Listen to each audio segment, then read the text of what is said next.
हमारे मन में बुरे विचार क्यों उत्पन्न होते हैं? हम इच्छा नहीं करते, फिर भी हमारे मन में अनचाहे विचार उत्पन्न होते रहते हैं। लेकिन ऐसा क्यों होता है? हमारा मन हमारा सबसे अच्छा साथी है, लेकिन वही मन हमारा सबसे बड़ा प्रतिरोधी भी है। हम जब अपने मन के अनुसार बरतते हैं तो मन हमें भटका देता है, और जब हम मन को संतुलित कर लेते हैं तो हमें जीवन में सुख शांति मिलती है। एक बार एक युवक गौतम बुद्ध के पास आया और गौतम बुद्ध से बोला, हे बुद्ध, मेरे मन में इतने गंदे विचार क्यों आते हैं? मैं नहीं चाहता कि मेरे मन में गंदे विचार आएं, पर मेरे मन में हमेशा काम वासना के विचार चलते रहते हैं और मैं इनके बारे में सोच सोच कर बहुत परेशान हूं। मेरी ऊर्जा और समय ये सब सोचने में ही नष्ट हो जाते हैं, और ये सब विचारों की वजह से मैं कभी कभी शांत नहीं रह पाता और मैं हमेशा ही स्त्रियों को देखकर मोहित हो जाता हूं, अपने आप को रोक ही नहीं पाता। बुद्ध मुस्कुराए और उन्होंने उस युवक से पूछा, क्या तुम्हें पता है कि यह काम वासना होती क्या है? फिर लड़के ने उत्तर दिया और कहा, बुद्ध, मुझे तो नहीं पता कि काम वासना होती क्या है, परंतु हां, ये जो भी है बहुत बुरी चीज है। फिर बुद्ध ने उस युवक से कहा, सबसे पहले तो तुम्हें यह समझना है कि प्राकृतिक रूप से जो भी चीज हमारे अंदर है वह बुरी नहीं है। हमारे जीवन में उसकी कुछ न कुछ जरूरत होती है। वासना कोई बुरी बात नहीं है, यह हमारे मन की एक भावना है जो हमें किसी न किसी चीज की कमी का एहसास करवाती है, और फिर हम उस चीज को पाने के लिए उस चीज की ओर आकर्षित हो जाते हैं। जैसे अगर तुम्हारे पास धन की कमी है तो तुम में धन पाने की वासना उत्पन्न हो जाएगी। इसका मतलब यह नहीं कि वासना बुरी है, बल्कि यह तो हमारे मन के एक प्रकार की जरूरत का एहसास है, और जब यह जरूरत शारीरिक हो तो हम इसे काम वासना कह देते हैं। युवक ने गौतम बुद्ध को कहा, बुद्ध, मुझे काम वासना का मतलब तो समझ में आ गया, पर आप मुझे यह बताइए कि यह आती कहां से है और कैसे आती है? गौतम बुद्ध ने कहा, काम वासना कहीं से आती नहीं है, यह तो हमारे अंदर ही होती है, और इसका होना तो जरूरी भी है, तभी तो मानव जाति का विस्तार होगा। युवक ने कहा, जब यह हमारे अंदर ही है और जरूरी भी है, तो फिर लोग इसे गलत क्यों बताते हैं? बुद्ध ने कहा, यही समस्या है। लोगों ने काम वासना को गलत तरीके से सोच लिया है, इसे छिपाने की और दबाने की कोशिश करते हैं। काम वासना गलत नहीं है, बल्कि काम वासना का गलत तरीके से प्रयोग करना गलत बात है। लोग जिसे पसंद करते हैं उसी के लिए जीने लग जाते हैं और उसके बारे में हमेशा सोचते रहते हैं, पर यह सब गलत है। बुद्ध ने युवक से कहा, क्या तुम्हें पता है कि जानवरों में भी काम वासना होती है? युवक ने उत्तर दिया, हां बुद्ध, जानवरों में भी काम वासना होती है, क्योंकि जानवर भी तो आखिर अपनी पीढ़ी को आगे बढ़ाएंगे। बुद्ध ने कहा, तो फिर हम जानवरों की काम वासना को क्यों गलत नहीं कहते? युवक ने कहा, मुझे नहीं पता महात्मा, आप ही मुझे बताइए। गौतम बुद्ध ने कहा, जानवर अपनी काम वासना का प्रयोग आनंद प्राप्ति के लिए नहीं करते, वह तो सिर्फ संतान उत्पन्न करने के लिए काम वासना का उपयोग करते हैं। जानवरों को प्रकृति ने इतनी समझ नहीं दी कि वह काम वासना को अपने सुख का आधार बना सके, जबकि मनुष्य अपनी समझ के बलबूते पर प्रकृति में पाई जाने वाली प्रत्येक वस्तु को अपने सुख के लिए अपने प्रयोग करता है। हम इंसानों ने ही काम वासना को अपने सुख का साधन बना लिया है, जबकि प्रकृति ने तो हमें अपने वंश को आगे बढ़ाने के लिए दिया था, लेकिन इंसानों ने इसे अपने जीवन का परम लक्ष्य बना रखा है, और इस तरह से काम वासना का बेलगाम हो जाना गलत है। युवक ने बुद्ध से पूछा, महात्मा जी, ये काम वासना हम पर हावी क्यों होती है? क्यों यह बेलगाम हो जाती है? तब गौतम बुद्ध ने कहा, सुनो, अब जो मैं तुम्हें बताऊंगा उसे तुम ध्यानपूर्वक सुनना। काम वासना का सारा खेल तुम्हें समझ आ जाएगा, तुम्हें तुम्हारे सारे सवालों का जवाब मिल जाएगा, बस तुम्हें ध्यान से सुनकर समझना है। फिर गौतम बुद्ध युवक को बताना शुरू करते हैं। एक बार की बात है, एक आश्रम में गुरु और उनके शिष्य रहते थे। शिष्य रोजाना आश्रम के बाहर स्थित गांव में दीक्षा लेने के लिए जाते थे। शिष्य जो गांव में भिक्षा लेने जाता था, उस रास्ते में एक नदी पड़ती थी जिससे वह रोज भिक्षा लेने जाता था। एक दिन उसने देखा कि एक लड़का पेड़ के पीछे छिपा है। उसने लड़के के पास जाकर पूछा, भाई, तुम इस पेड़ के पीछे छिपकर क्या देख रहे हो? लड़के ने कहा, अरे तुझे नहीं दिख रहा क्या कि मैं क्या देख रहा हूं? तब शिष्य ने नदी की तरफ देखा तो वहां पर कुछ लड़कियां पानी भर रही थी। लड़कियां 14-15 साल की होंगी। तब शिष्य ने लड़के से कहा, अरे भाई, वहां पर तो लड़कियां पानी भर रही हैं, इसमें छिपकर देखने वाली क्या बात है? तब वो लड़का शिष्य की तरफ देखकर उससे कहता है, अरे पागल, तुम्हें दिखाई नहीं दे रहा क्या कि मैं क्या कर रहा हूं? वह परियां कैसे नदी से पानी निकाल रही है। जरा उनकी अदाओं को देखो, उनके कोमल शरीर को देखो, उनकी पतली कमर मटके को उठाते समय कैसे बल खाती है, और उनके बाल उनकी कमर पर कैसे लहरा रहे हैं, मानो सुंदरता बिखरी पड़ी हो। शिष्य फिर नदी की तरफ देखता है और इस बार वह देखता ही चला गया। अभी तक तो उसे कुछ भी नजर नहीं आ रहा था और वह बिल्कुल निर्भय था। उसे किसी बात का कोई डर नहीं था, लेकिन अब वह छुपने लगा और उन लड़कियों को देखने लगा जैसे उसने कोई अपराध कर दिया हो। और जब वो छुपकर उन लड़कियों को देख रहा था, तभी वो अंदर से कांप गया और उसने कहा कि यह मैं क्या कर रहा हूं?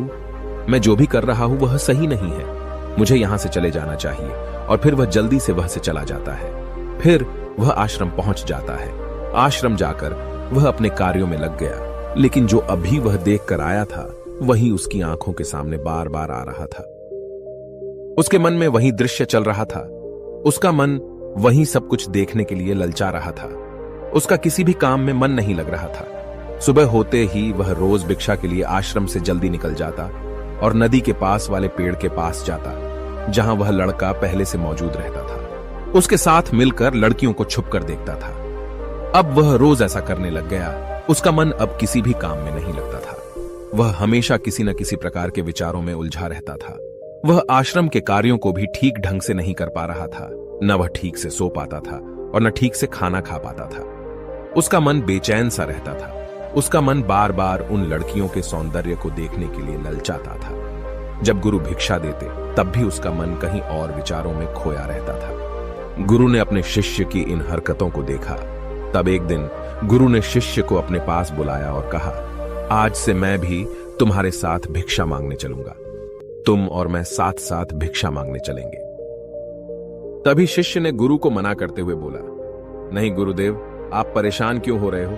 मैं अकेले ही ठीक से भिक्षा मांग सकता हूं। गुरु ने शिष्य से कहा, ठीक है, तुम अकेले ही भिक्षा मांगने जाओ। इसके बाद शिष्य भिक्षा मांगने निकल गया। शिष्य के जाने के बाद गुरु भी आश्रम से निकल गए और शिष्य का पीछा करने लगे कि वह कहां जाता है, किससे मिलता है। यह सब देखने के लिए उसके पीछे पीछे चलने लगे। थोड़ी दूर जाने के बाद गुरु ने देखा कि उनका शिष्य एक लड़के के साथ एक पेड़ के पीछे अपराधी की तरह छिपा हुआ है और छिपकर कुछ देख रहा है। गुरु भी अपने शिष्य के पीछे जाकर खड़े हो गए, यह देखने के लिए कि आखिर उनका शिष्य क्या देख रहा है, जिसके लिए वह पेड़ के पीछे अपराधियों की तरह छिपा पड़ा है। गुरु ने देखा कि उनका शिष्य पेड़ के पीछे छिपकर लड़कियों को देख रहा है जो नदी से पानी भर रही है। तभी गुरु ने शिष्य से कहा, क्या तुम लड़कियों से भी भिक्षा लोगे? गुरु की आवाज सुनकर शिष्य का मन घबराया और उसके पसीने छूटने लगे। वह थर थर कांप रहा था, जैसे किसी चोर को पकड़ते समय रंगे हाथों पकड़ लिया हो। उसकी हालत खराब हो गई। वह कुछ भी नहीं बोल पा रहा था। वह लड़का जो शिष्य के साथ था वहां से भाग गया, जिससे शिष्य और भी घबरा गया था। उसके मुंह से कुछ टूटे फूटे शब्द ही निकल रहे थे। वह अपने गुरु से भी नजर मिलाने का साहस नहीं कर पा रहा था। गुरु ने शिष्य की ओर देखा और कहा, मेरा शिष्य तो निर्भय है, उसे तो किसी भी चीज का डर नहीं है, लेकिन ये क्या, तुम तो डर के मारे कांप रहे हो। शिष्य ने गुरु से कहा, मुझे माफ कर दो, इसमें मेरा कोई दोष नहीं है। उस लड़के ने मुझे बहका दिया था, लेकिन मैं आपसे वादा करता हूं कि आज के बाद मैं कभी दोबारा ऐसा नहीं करूंगा। मुझे माफ कर दो। गुरुदेव ने कहा कि कोई बात नहीं, पर इस बात का तुम ध्यान रखो कि हम जैसी संगति करते हैं वैसा ही फल हमें प्राप्त होता है। हम जैसे संगति करते हैं उनके विचार हमारे अंदर प्रवेश करते हैं। इसीलिए अच्छी संगति करो ताकि तुम्हारे अंदर अच्छे विचार प्रवेश करें। फिर गुरु और शिष्य आश्रम लौट आए और फिर से आश्रम के कार्यों पर ध्यान देने लगे। उसने उस रास्ते को छोड़ दिया और दूसरे रास्ते से जाने लगा। वह अपने काम को ध्यान से करता था, लेकिन धीरे धीरे उसके अंदर क्रोध उत्पन्न हो गया और फिर वह दूसरे शिष्यों पर क्रोध करने लगा और बेचैन हो गया। अब वह सही समय पर भोजन भी नहीं करता था। वह भोजन भी बहुत कम खाता था। एक रात गुरु शिष्य के पास आए और उससे बोले कि तुमने मुझसे वादा किया था कि तुम अपना मन नियंत्रण में रखोगे। अब तक तुमने कितनी बार अपना वादा तोड़ दिया। यह सुनकर शिष्य अपने गुरु के चरणों में गिर गया और रोने लगा। रोते रोते ही उसने गुरु से कहा कि गुरुदेव, मैं कहीं बार अपना वादा तोड़ चुका हूं, फिर वादा कर लेता हूं, लेकिन हर बार मैं वादा तोड़ देता हूं। मेरा मन मेरे नियंत्रण में है ही नहीं। मैं बहुत कोशिश करता हूं कि मैं अपने मन से सारे बुरे विचारों को निकाल दूं, लेकिन मैं चाहकर भी ऐसा नहीं कर पा रहा हूं। फिर गुरु ने शिष्य को कहा, चलो मेरे साथ। गुरु शिष्य को आश्रम के बगीचे में लेकर गए और शिष्य से कहा, देखो, यहां पर कुछ नालियां बनी हुई है जिससे नदी का पानी इन पौधों तक आ रहा है, और यह पानी निरंतर भाव से बह रहा है। क्या तुम इस पानी के बहाव को रोक सकते हो? शिष्य ने कहा, हां गुरुदेव, मैं इस बहाव को रोक सकता हूं। फिर शिष्य ने मिट्टी उठाकर उस नाली के छोर पर डाल दी। वह पानी थोड़ी देर के लिए रुक गया और फिर थोड़ी देर बाद उस रेत के ऊपर से पानी आया। गुरु ने शिष्य से कहा, अरे ये क्या, ये पानी तो रुका ही नहीं। फिर से उसने कुछ कंकर पत्थर उठाकर उसे नाली में डाल दिए और फिर थोड़ी देर के लिए पानी रुक गया, लेकिन फिर थोड़ी देर बाद ही उन कंकर पत्थरों के ऊपर से पानी निकल आया। गुरु ने कहा, शिष्य, यह क्या हुआ? पानी तो फिर से आ गया। तुम तो बोल रहे थे कि तुम इसे रोक दोगे। क्या हम किसी चीज को पूरी तरह से रोक सकते हैं? तब शिष्य ने कहा, कोई बात नहीं गुरुदेव, मैं इस पानी को तो रोक कर आपको दिखाऊंगा। फिर उसने एक बड़ा सा पत्थर लेकर आया और उसे नाली पर डाल दिया। पानी रुक गया। तब शिष्य ने गुरु से कहा, देखा गुरुदेव, मैंने कहा था ना कि पानी को मैं रोक दूंगा। मैंने पानी को रोक दिखाया। आपकी बात मैंने पूरी कर दी। गुरु मुस्कुराए और बोले, अच्छा, जरा ध्यान से देखो, पानी रुक गया है क्या?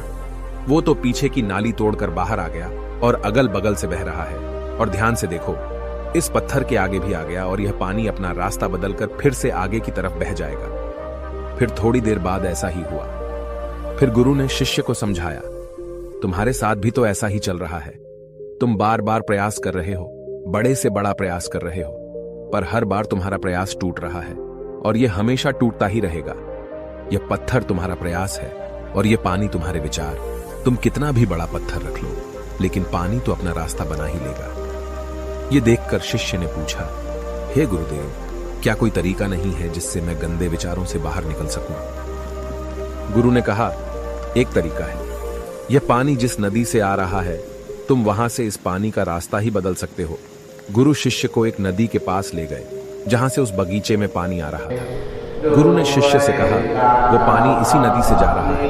अगर हम यहीं से उसका रास्ता बंद कर दें जहां से पानी बगीचे में जा रहा है, तो क्या हम पानी को रोक नहीं सकते? शिष्य ने कहा, हाँ गुरुदेव, अवश्य ऐसा हो सकता है। मैं इस पानी को यहीं से बंद कर देता हूं। तब आगे की नाली में पानी जाएगा ही नहीं और फिर बगीचे में पानी ही नहीं जाएगा। फिर गुरु ने कहा, शिष्य, अगर पानी बगीचे में नहीं जाएगा तो पेड़ पौधों को पानी कहां से मिलेगा? उन पेड़ पौधों को तो पानी की आवश्यकता है। फिर शिष्य ने विचार किया और कहा, मेरे मन में तो यह बात आई ही नहीं, इस पानी का बगीचे में जाना जरूरी भी है। गुरु ने कहा, और उन पेड़ पौधों में कुछ ऐसे हैं जिनको रोज पानी की आवश्यकता है, वो तो मुरझाकर मर ही जाएंगे। पानी तो हमें खोलना ही होगा। शिष्य ने गुरु की बात सुनकर पानी का रास्ता खोल दिया। तब गुरु ने पूछा, अगर हम इस नदी के पूरे पानी को बगीचे की तरफ मोड़ दें तो क्या होगा? शिष्य ने उत्तर दिया, गुरुदेव, वहां पर जितने भी पेड़ पौधे हैं वो सब गलकर नष्ट हो जाएंगे और वहां पर कुछ नहीं बचेगा। गुरु मुस्कुराए और बोले, तुम इस बात को समझो, हमें किसी भी चीज को रोकना नहीं है, बस हमेशा संतुलन बनाए रखना है। कम पानी से भी पौधे नष्ट होते हैं और ज्यादा पानी से भी पौधे नष्ट होते हैं। हमारा जीवन संतुलन से ही चलता है। गुरु ने शिष्य से कहा, अगर मैं तुम्हें कुछ कहूं कि तुम आम के बारे में मत सोचो, तो तुम्हारे मन में सबसे पहले किसका चित्र आएगा? शिष्य ने बोला, गुरुदेव, मेरे मन में तो पहला चित्र आम का ही आएगा।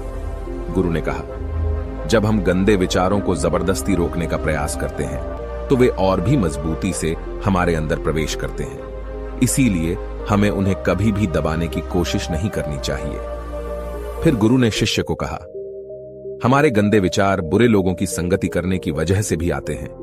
कभी कभी कामुकता हमारे अंदर होती नहीं है, लेकिन कुछ अश्लील लोगों के साथ रहने की वजह से ये हमारे अंदर हावी हो जाती है। फिर शिष्य ने कहा, गुरुदेव, आप सही कह रहे हैं, मैं अपने मार्ग से भटक गया था।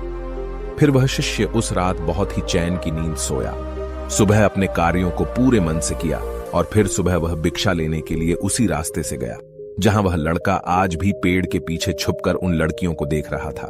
वह शिष्य उसे नदी पर गया जहां वह लड़कियां पानी भर रही थीं। उसने उन लड़कियों से पानी मांगा और उन लड़कियों में से एक लड़की ने उसे पानी पिलाया और उसे शिष्य के चरण छुए। शिष्य ने उसे आशीर्वाद दिया कि तुम्हारा कल्याण हो, जिससे कि मानसिकता सकारात्मक ऊर्जा से भर जाए। उसके चेहरे पर मुस्कान आ गई थी, जैसे कि उसे कुछ खोया हुआ वापस मिल गया हो। वह वापस अपने रास्ते से जाने लगा। तभी पीछे से वह लड़का आ गया जो पेड़ के पीछे छुपा हुआ था।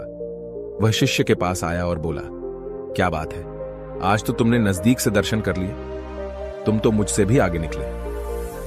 तब शिष्य ने कहा, हम हमेशा दूसरों के दर्शन करने में ही व्यस्त रहते हैं, अपने दर्शन कर ही नहीं पाते। तुम कब तक इस पेड़ के पीछे छुपाते रहोगे?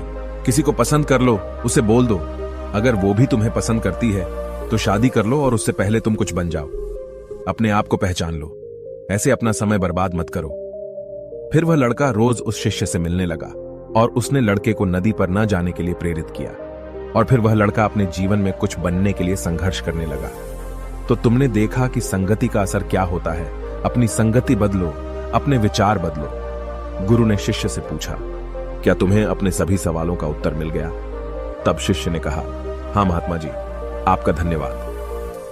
तब गुरु ने शिष्य से कहा कि जब तुम्हारे मन में गंदे विचार आए तब तुम अपने आप को दोषी मत मानो। यह शरीर है और यह सब इसने हजारों वर्षों से सिखा है। एक केवल तुम्हारे सोच लेने से या शपथ लेने से यह टूटने वाला है नहीं, लेकिन तुम्हारे पास वो शक्ति है, वो ऊर्जा है जिसका तुम्हें संतुलन उपयोग करना है। तुम एक जीवित ऊर्जा हो जो कुछ भी अनुभव करने के लिए स्वतंत्र है।